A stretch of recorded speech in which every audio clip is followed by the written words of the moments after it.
है, जापान में क्राइसिस है, तो इन तमाम फैक्टर्स के बीच में कहीं ना कहीं अगर कोई किरण नजर आती है, एक होप नजर आती है, that is silver and gold. यो तो अकाउंट सिल्वर, क्या आपको लगता है आज की मार्केट में स्ट्रांग बायर बन के खड़ा रहना चाहिए? बिल्कुल, आपके हिसाब जो आपने बताया उस हिसाब से बिल्कुल आप ठीक कह रहे हैं। लगता है कि चांदी में एक तेजी बिल्कुल आज इंट्राडे में भी बनी रहेगी और लॉन्ग टर्म भी काफी तेज चांदी लगती है और नए और रिकॉर्ड हाइज बनाने की उम्मीद लगती है। क्या लक्ष्य होगा आपका? देखिए, आज इंट्राडे में लगता है कि 56,300 तक चांदी जा सकती है ऊपर में, क्योंकि उसके ऊपर जाने का मुझे आज इंट्राडे में नहीं लगता। बाकी अगर 2 से 3 दिन का व्यू ले तो बिल्कुल एक नई ऊंचाई पे चांदी देख सकते हैं। जी, बहुत संक्षेप में सोने पर आपका टेक। ये जो बाजार है यहाँ पर हमने ज्यादा मूवमेंट नहीं देखी है, कल तो करेक्शन नहीं आई, आज की मार्केट के अंदर 10-12 रुपए की अपसाइड है। क्या आपको लगता है ये बाजार चांदी से काफी पीछे होता जा रहा है और आने वाले समय में कुछ और पीछे होगा? देखिए, ऐसा तो नहीं लगता कि आने वाले समय में और पीछे होगा, बट हाँ, मेजर रेजिस्टेंस सोने में जो है वो 1445 से 1447 डॉलर्स की है।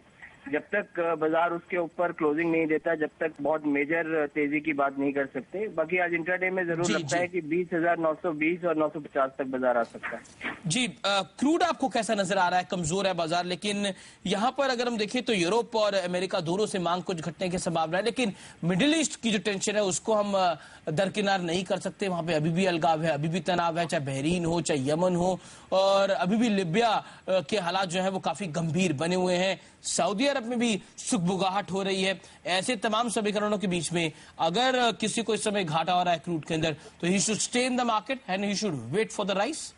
बिल्कुल, इस समय बाइंग पोजीशंस में रह सकते हैं। बाकी क्रूड ऑयल एक ट्रेडिंग रेंज में रहेगा। मुझे लगता है कि नीचे में अगर गया तो 4700 तक जा सकता है, अगर उसके नीचे भी गया तो 4650 का एक बहुत स्ट्रॉन्ग सपोर्ट है।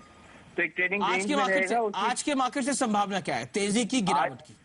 आज के मार्केट में लगता है कि तेजी रहेगी और करीब 4770 तक आज इंट्राडे में बाजार आ सकता है। चलिए, आपसे बहुत संक्षेप में कॉपर के बाजार को आप किस तरह से एस्टिमेट कर रहे हैं? 438, 440 के आसपास के लेवल्स हम निरंतर देख रहे हैं। आप मार्केट्स को कहाँ इसमें एस्टिमेट करते हैं? हालांकि इस समय 1.5 रुपए गिरी हुई है कीमतें, क्या आउटलुक होगा?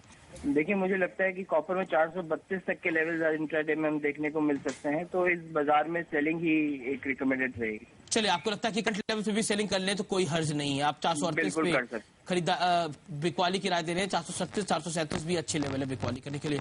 निकल आपको कैसा नजर आता है? कमजोर नजर आता है? 1200 के नीचे जाने की संभावना है आज बाजार की, और अगर संभावना है तो कितनी है?